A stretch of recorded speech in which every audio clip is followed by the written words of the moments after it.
तो कैसे हैं दोस्तों, उम्मीद करता हूं आप सभी अच्छे ही होंगे। आज के इस सेशन में हम जानेंगे कि आईआईटी इंस्टीट्यूशंस का फॉर्मेशन कैसे हुआ था।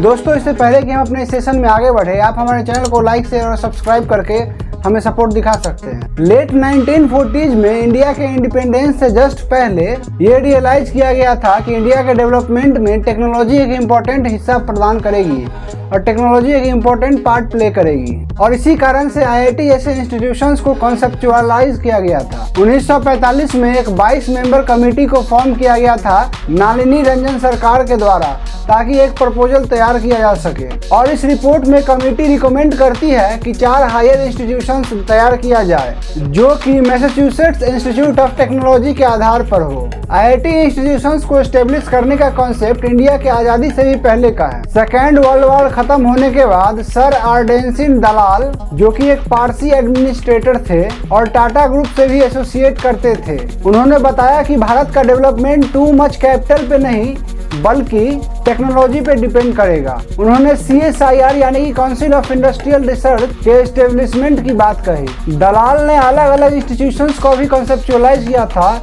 जो कि अलग अलग कैटेगरी के लोगों को ट्रेन करेगी और एक नया वर्क फोर्स तैयार करेगी, और इन्हें ही पहली बार आईआईटी इंस्टीट्यूशंस के कॉन्सेप्चुअलाइज करने की श्रेय दी जाती है। जब doctor BC Roy West Bengal के चीफ मिनिस्टर हुआ करते थे, डॉक्टर हुमायूं उन्हें प्रमोट किया करते थे और इनकरेज किया करते थे आईआईटी इंस्टीट्यूशंस के फॉर्मेशन को लेके।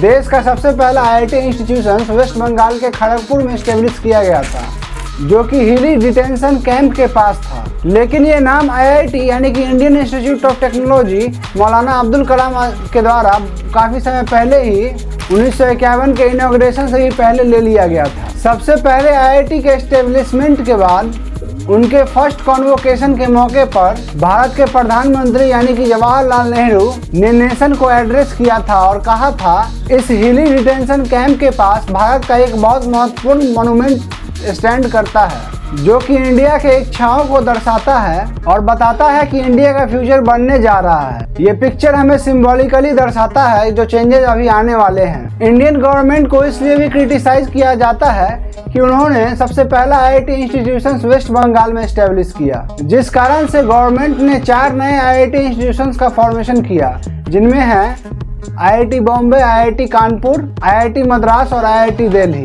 बिग बॉस और डॉक्टर केलकर आईआईटी मुंबई और आईआईटी कानपुर के फर्स्ट डायरेक्टर अपॉइंट किए गए थे। 1961 के अंत में इंडिया में लगभग 5 आईआईटी इंस्टीट्यूशंस फॉर्म किए गए थे, जिसके बाद राजीव गांधी आईआईटी गुवाहाटी के फॉर्मेशन का प्रपोजल पास करते हैं, और उसके बाद doctor Murli Manohar Joshi university of Roorkee को आईआईटी रुड़की बना देते हैं। कुछ समय बाद ही इंडिया को 8 नए आईआईटी इंस्टीट्यूशंस मिलते हैं, जिनमें हैं आईआईटी भुवनेश्वर, गांधीनगर, हैदराबाद, जोधपुर, पटना, रोपर, मंडी, धनबाद और वाराणसी।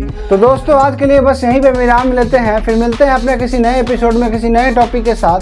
तब तक के लिए धन्यवाद। अगर आपको हमें कोई सुझाव देना हो या आप चाहते हो हम किसी नए टॉपिक पे भी सेशन तैयार करें, तो आप हमें कमेंट सेक्शन में बता सकते हैं। अगर आपको हमारा ये सेशन पसंद आया तो आप हमारे चैनल को लाइक शेयर और सब्सक्राइब करके सपोर्ट दिखा सकते हैं।